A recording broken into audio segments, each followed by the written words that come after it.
أما بعد فأعوذ بالله من الشيطان الرجيم.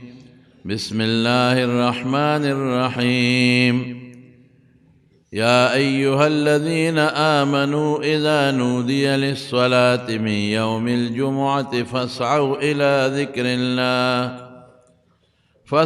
إلى ذكر الله وذروا البيع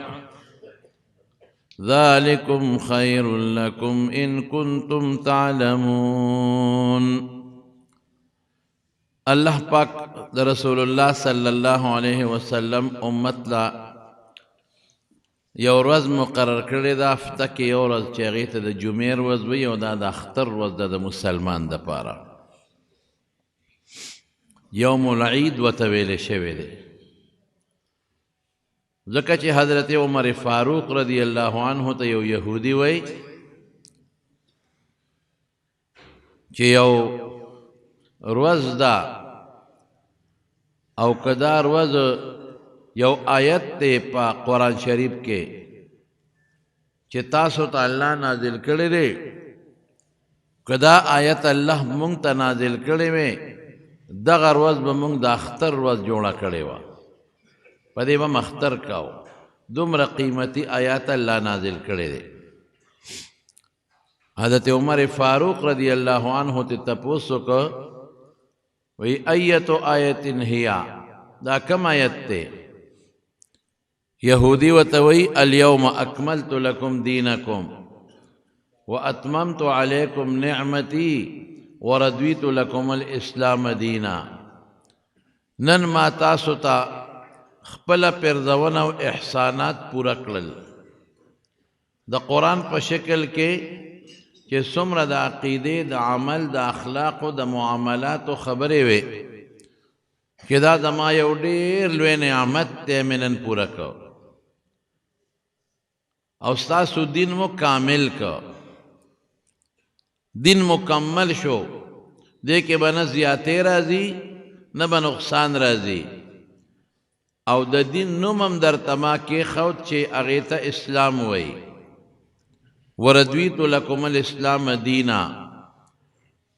نو چې الله اعلان وکړي چې نعمت مې در باندې خپل تام کو، الله اعلان وکړي چې دین مې درته پوره کو، دا دین زما دی، ما درته پوره کو، دا زما نعمتونه دي، او د دین نوم هم درته ما کېښود چې اسلام د دې نه غټه د خوشحالۍ خبره بله نشته. نو که دا آیت مونږ ته نازل وی نو مونږ به په دې ورځ د اختر ورځ جوړه کړې وه. حضرت عمر فاروق رضی الله عنه ورته څه وی؟ وی تا ته پته شته تاسو به د آیت د نازلېدو نه پس دا ورځ د اختر جوړوله، او مونږ ته الله مخکې نه د دوو اخترونو پر ورځ دا آیت نازل کړی دی، د دوو اخترونو پر ورځ. دا د عرفات په میدان کې نازل دی، روز د عرفې و او د جمعې مو وه. نو د جمعې روز ته د اختر روز وي. د اختر ګوره اختر څه ته وایي؟ اختر د خوشحالۍ روز ته وایي، انتهایی چې خوشحالي پکې وي. نو د مسلمان دپاره خو خوشحالي دا ده چې دی پکې عبادت وکړي او د عبادت ثواب ورته اوچت میلو شي. مسلمان له خوشحالي دا ده چې دی پکې الله راضي کړي. مسلمان له خوشحالي دا ده چې دې داسې عمل وکړي چې د نه الله راضي شي. دې نه غټ اختر بل کم دی. دا نور اخترونه خو یو ورځ خوشحالي وي تېره شي، پیسې پکې ولګې، جامې جوړې والې، وروسته بیا ګوتې شمېرې او خو بلا پیسې مې ولګېدې. او دا جمعې د ورځې خوشحالي دا هغه ده چې تا ته به په دې دومره د دې په عبادت سکون میلو شي چې قیامت کې ورته پته لګي. دا هغه ورځ ده چې ته پکې الله خوشحالولی شي، دا هغه ورځ ده چې ستا دعا پکې قبلیږي، دا هغه ورځ ده چې ته پکې الله راضي کولی شي، دا هغه ورځ ده چې په دې عبادت په ډبل ثوابونه میلاویږي. امام غزالی رحمت الله علیه لیکلی دی، عجیبه خبره احیاء علوم الدین کې لیکلی ده، وی سلف و صالحینو په زمانه کې بعد د جمعې په ورځ لارې کوڅې ډکې وې، سحر نه به لارې کوڅې ډکې وې، خوشحاله به و خلک، خشته جامې به یې اغوستې وې، لمبلې به و، او په دې لارو کوڅو کې به یو لوی رونقو او جمعې مانځله به وختي خلک دل جوماتونه به ډکو او ملا صاحب امام مولانا صاحب چې به تقریر وکړه خطبه به وي امام مونځ به وکړه او دا خلک به راخواره شو دا لارې کوڅې به یو شان ډکې وې خشته جامې به خلکو اغوستې وې او خلکو نه خوشبویې به روانې وې وی دا اختر ورځ به ښکارېده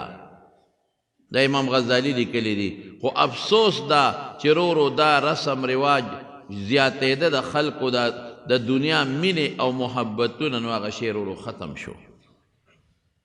اصل اختر خدا دی د مارونه رسول الله صلی الله علیه وسلم نه بعض صحابه مطالبه وکړه چې موږ هم یو ورځ د عبادت مقرر کړه یو حدیث کې شته او بل حدیث کې امداسه راځي چې نبی علیہ السلام مبارک فرمایل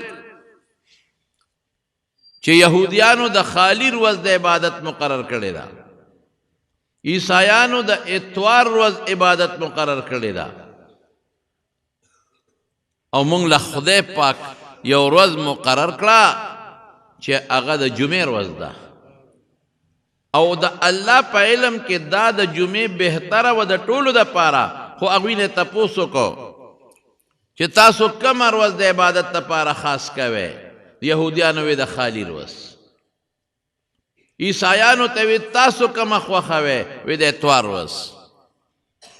رسول الله مبارک نه چې تپوس وکړه ستا کومه ورځ خوښه ده حضور پاک او فرمایل الله ته راله خوښه کا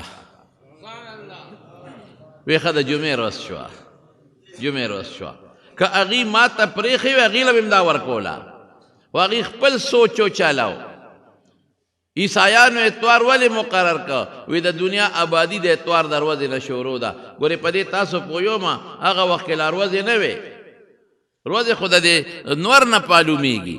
چې دنیا نه وه شروع آبادي لا نه وه نور سپومې نه ورځې کم ځای نه وې خو د الله په علم کې د خدای په علم کې دقه ټیم چې و دا د اتوار راته د الله په علم کې نو دی وی چې د اتوار پر ورځ د دنیا شروع شوې ده نو موږ به په دا بختور ورځ د په دې به عبادت کوو یهودیانو وی چې د اتوار شروع شوه او د جمعې ختمه شوه د الله علم کې ګورې دا ورځ لا نه وې شروع نو د خالی پر ورځ خدای اوزګار ووایي عیاذا بالله نو موږ به په دغه ورځ د الله عبادت وکړو او موږ له الله د جمعې منتخب کړه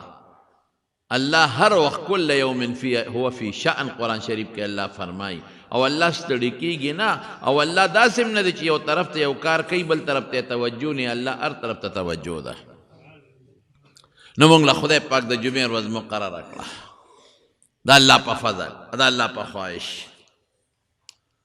اوس دا د جمعې ورځ برکتي چې موږ له الله عبادت له مقرر کړه بیا پکې فرق دی یهودیان صرف د خالی عبادت کی باقی چوټي غونډه هفته کې یو ورځ عبادت دی شته پې خو نه کوي دا نه چې په نور ورځو کې په عبادت نشته نور ورځو کې په شته بس هغوی وي دا یو ورځ ډېره ده عیسایان صرف د اتوار پر ورځ چرچ ته ځي عبادت کوي باقي چوټي دا نه چې په هغوی نشته په هغوی عبادتونه شته خو هغوی نه کوي هغوی صرف یو ورځ کوي او زمونږ څه دی مونږ الحمدلله د هفتې هره ورځ عبادت کوو 15 ځله د سحر نه ماسخوتنه پورې الله ته سر لګوو او د الله نه په مانځه کې موږ غواړو غوښتنې کوو د مانځه نه پس هم غوښتنې کوو ذکر هم کوو الله یادو درود شریف هم وایو